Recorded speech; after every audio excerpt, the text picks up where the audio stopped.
You know within yourself that there's something you want to do, and I believe that all of us were born with a purpose, that all of us have something that we are supposed to do, that all of us have some goodness within us, and that goodness gives us a responsibility to manifest our greatness. And when you know that, you can feel it in your guts, and you know that you're deliberately operating below your potential. You've gotten comfortable. You stop expanding, you stop stretching, you stop challenging yourself. Let me share something else with you. Not only is it possible for you to have your dream, but it's necessary. It's necessary that you have it, that you work on it, that you develop yourself, that you go for what is yours in the universe. I have a friend that at the beginning of the year I was in Los Angeles giving a speech, and I do a seminar teaching people how to become involved in the speaking business, and also one called Speaking with Power, teaching people how to begin to develop their communication skills. And this friend, I said, I want you to work with me. I called her up. She said, Les, are you sure I can do it? Sure you can. You have a PhD in communications. I don't have that. If I can do it, sure you can do it. In fact, I'm going to give you the support that you need. Here's what I realized, ladies and gentlemen. We only have enough energy to take us to a certain level, but it's necessary that we assemble ourselves with other people who share our vision, other people that can see it for us, to give ourselves a home court advantage.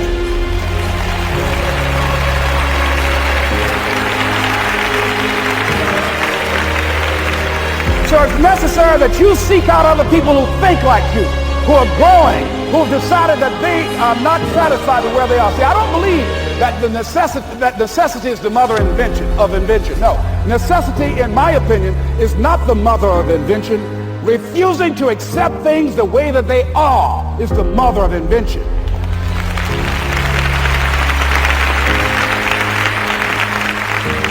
When you decide, I'm not going to settle for this, this is not going to be it for my life, I deserve more than this. See, that will start making you do some stuff. See, a lot of people go to work every day miserable, and all they do is just talk about how miserable they are. But they don't do anything about it. So I was telling her that I knew she hated her job with a passion. I said, you can do this. You got more going for you than I have going for me. And we've been going through this for years, ladies and gentlemen. She's been to my seminars speaking for a living. She brought her husband, and that was one of the major problems that I realized that happened in her life. He couldn't see it for her. So you got to make sure that you have people in your life who can see it for you, that will encourage you. Non-affirming relationships can hurt you.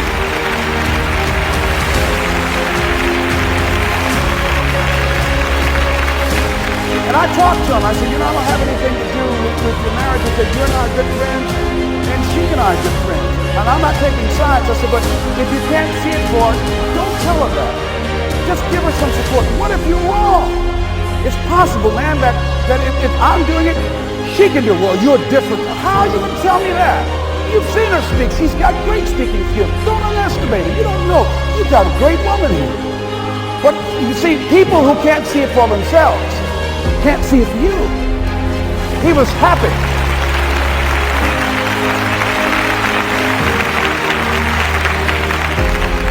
So I said, will you do it with me? I said, I'm going to give you the support you need. You can't do it by yourself. I will stand with you. She said, you will? I said, yes. I'm going to make you part of my seminar.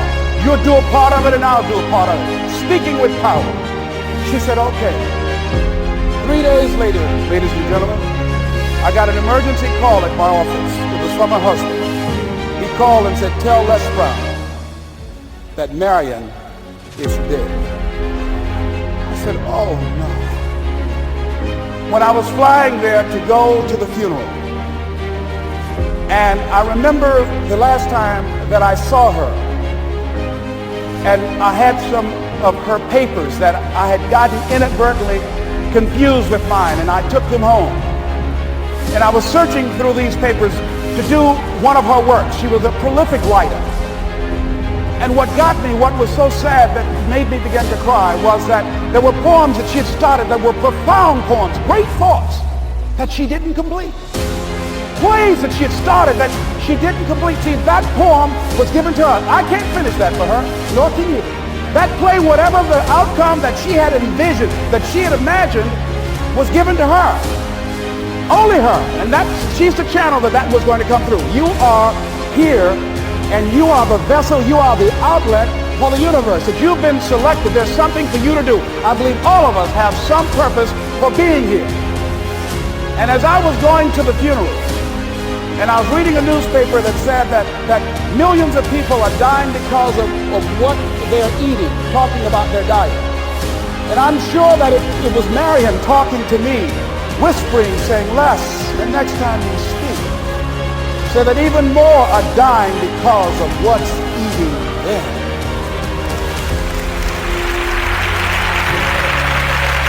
Talk about the law of average, right? Numbers are critical, guys. So I tell 180 kids that you have the opportunity to make $300 cash money. You don't have to do anything really for it. You don't have to work for it. You just have to be serious about your academic success. And if you don't party, you meet with your advisor, whatever the other stuff was, I'll give you $300. My wife is there, and in my wife's head, she's thinking, that's $54,000. After I said it, I wasn't even scared, because I knew that the reality is most kids are going to party and get sent home. That's the reality. Most people don't have enough discipline not to walk in their demise, and it's real. So the law of average, like the worst that could happen is $5,400. That's the worst that could happen. The worst I can come out of my pocket, after all that I said, the worst I can come out is $5,400. And lo and behold, I ain't had to come out that much. Stats are real. First time marriage, 50% married to get a divorce. Real. And I can just tell you, all my little homies that got married right around the same time, it's more than 50% just with my number. It's real. I could have been a success. It's real. 90% of the people who come from where I come from, you come from the inner city. I'm originally from Chicago, South Side, then West Side of Detroit. My biological father was not in my life. My mom got pregnant when I was 17. The stats don't lie. 90% of the kids who come from where I come from, they don't get a PhD. 90% of the kids where I come from, they go to jail, they get shot and killed, they die. The numbers don't lie. So what I want to do tonight is I want to help you with the numbers though. All right, you be intentionally deliberate, guys. Number one, you be what? Because the stats are very intentional and deliberate. All right, let's go to this last one real quick. I got a message from the kids. Hey, E.T., this is what you how you balance school and stay in your team. Came to my school, I listened to your speech, but I'm struggling in school and working at the same time. I have to stay working to pay bills. I go to tutoring, I hold a lot of scholarships, but I have to maintain. Therefore, it's usually means reading, extracurricular stuff. I'm struggling. So you ask me, what should I do? I say, what year are you? I say, I'm a junior, I got a year and a half. What you want me to tell you? What you want me to tell you? Stop, quit, give up? Okay, the next thing said, gee, I had a meltdown in class. My teacher pulled me to the side. I said, you might have a couple more before success. It's a part of the game. You can't be successful without some meltdown. Struggle for another year and a half and be free for the rest of your life. Or you can say, I'm tired of struggling, and stop struggling, and struggle for the next 20 years. Press past it. Come on, press past it. Stop whining and crying and give it up. Press past it. It's going to hurt. Yes. Ask any mother that's had a child. It's probably feel like they're going to die. But guess what? They get through it. And on the other side, when that child comes out, they forget all about the pain. Yup, you in labor. Yep, it hurt. Get something to do. Okay. Keep pushing. Guess what? Just when I remember both times I'm with my wife, she's uncomfortable as the baby's coming. Just like it seems like the baby getting close to the stomach. She can't breathe. She can't hardly walk. And just when she's in the most pain she's ever felt in her life, they tell her to push. She like, Mom, what? I remember being there. One time she cussed the doctor out. I'm like, why you cussing the man out? She's like, I'll stop. I'm about to do next. Right? I'm talking about cussing. She going through it. The doctor's like, push. She's like, I'm push. He's like, no, push hard. She's like, I don't have it. I just did. This is all I got. The doctor said, no, that's not all you have. That baby is counting on you. I didn't hear him say, go get her a glass of milk. I get her a color and make her feel comfortable.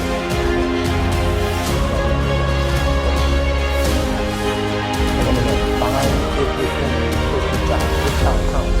Put your dream Your dream comes when you push. And nobody about to give you no cookies tonight, but push. It's alive.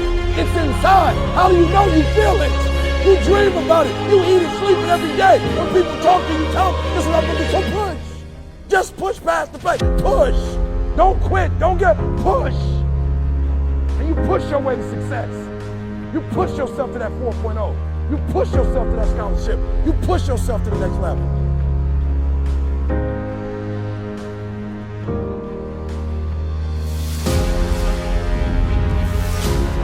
Yo, what up, what up, what up?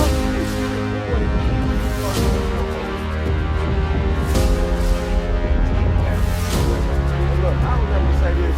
Y'all know what I'm saying, man. Do not buy these couple days, all right, for real. We got a blockbuster. Like you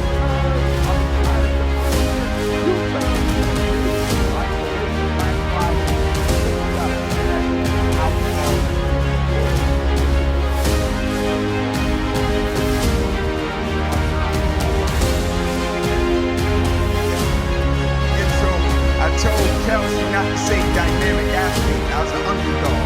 I could play a little bit, but I was an underdog. But as I stand right on this stage before you tonight, a lot of thoughts come to mind. First and foremost, I think about my life and I think about adversity and I think about opposition. But for the most part of my life, I've been on this quest to figure out how can I work hard for something and my performance is not based upon the outcome. How can I work and my effort and my motivation and my drive is not based upon what the product will be, but more so based upon me taking pride in what I do. And so I came up with this thing called process over product, and I firmly believe the process saved my life. And what I mean by the process, I'm talking about the way I handle my business on a daily basis and the way I go about every single aspect of my life. I live by this thing called empty the bucket. And when people hear it, they think it's a cute slogan, empty the bucket, but what they don't understand, it's an unspoken law, and empty the bucket, it's an unspoken law of accountability and responsibility to me on this earth of my existence and everybody that's connected to me. I may be crazy, but I don't know.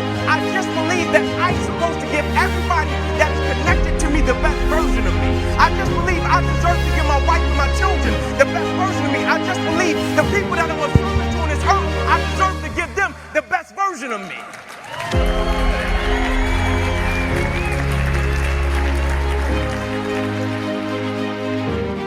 You see, the thing about chasing a product, and what the product is money.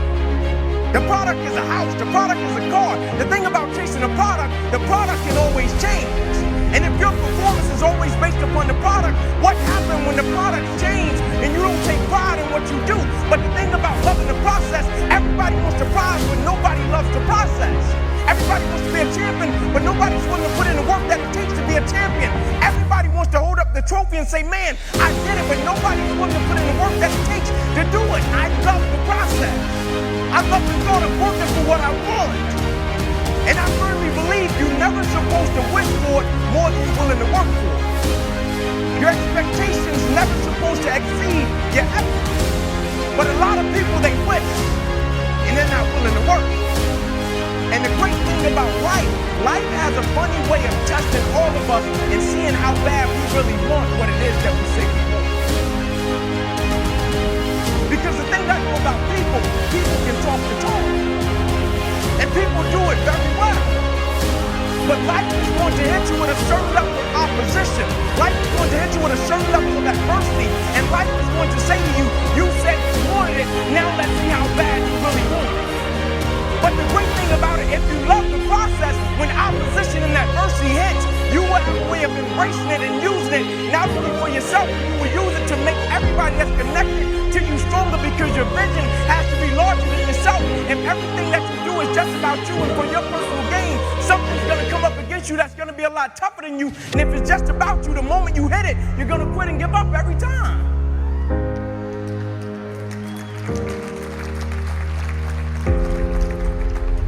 But I believe in giving the backstory, because I think the backstory shapes and molds situations and circumstances. And so I have to give you the backstory of what shaped and molded me into the man that I am today. I'm 29 years old. My mother got pregnant with me at 15 years old. I grew up on the east side of Atlanta, about 5 minutes away from where the Atlanta Braves play. in a neighborhood by the name of Kirkwood. Drugs, gangs, violence, you name it. And I came up in a 2-bedroom home, 14 people. And I used to sleep on the floor. My grandmother, Miss Daisy Johnson, she used to come to us and she would say, one night out of the week, you all get the opportunity to sleep in the bed. And so when I got to sleep in the bed, it wasn't like I got the bed to myself. And I was like, man, I got the bed to myself. There was 5 more of my cousins in the bed. And so we slept 3 to the foot and 3 at the head. And so as a kid, pretty quick, I had to make a decision of what I wanted to do in my life. Because in that same house, I had 8 uncles. All 8 of which are still going in and out of prison till this day because they sold drugs and they were in gangs. And so I looked at it, it's kind of like that quote that says, learn from the mistakes of other people because you can't make them on yourself. And so I saw them selling drugs, but I also saw the outcome. And so I said, I'm not selling drugs, I'm not joining a gang because I see where that road leads to. Either I'm going to end up dead or in prison. I said, so my best bet would be to go to the NFL. And so I went to my cousin by the name of Tamon. I said, listen, man, I want to go to the NFL. I feel our family deserves a better way of life. Let's work for it. I said, we're going to be patient. We're going to engage in consistent action every night. And so every night we would go out and we would race light pole to light pole in Kirkwood. No shoes. Light pole to light pole every night. And so one night we were getting ready to race and down the street came a big blue pickup truck. And it pulled over to the side of the alley and got a white guy. First white guy I ever saw in my life. True story. And my uncle Bobo, who just got sentenced to 40 years in prison, he was on one corner. My other uncle Johnny, he was on the other corner. My uncle Bobo took off running and he looked at me. He said, hey, don't talk to him. Saying to me, that guy has to be the coach. Coach Trey walked up to us, nicest guy in the world. He said, well, you kids like to play organized sports? I stepped to the front. I said, yes, sir. He said, go in the house and get your guardian. My uncle JJ was there. I went in the house. I said, Unc, there's a guy outside. He asked me if he'd like to play organized sports. I told him yes. He said, well, I go in the house to get my guardian. I'm coming to get you. Will you please talk to him? My uncle said, sure. My uncle walked outside. Coach Trey said, would you like to sign these kids up for organized sports? My uncle said, yes, sir, but I hate to tell you, we don't have the money. He said, don't worry about the money. You get them to the park and I'll take care of it. That same guy still buys me drawers and socks until this day on Christmas, and I'm 29 years old. He started when I was 7.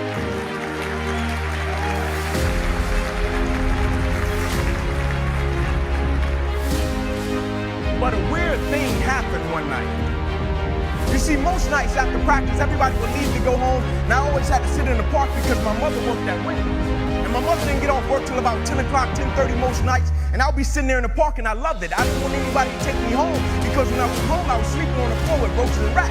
And so anytime I got in solitude to dream, anytime I got in solitude to think about what I wanted to do for my family and my community, I took advantage of it. And so most nights, I would be sitting there in the park, and I would be looking up at the lights.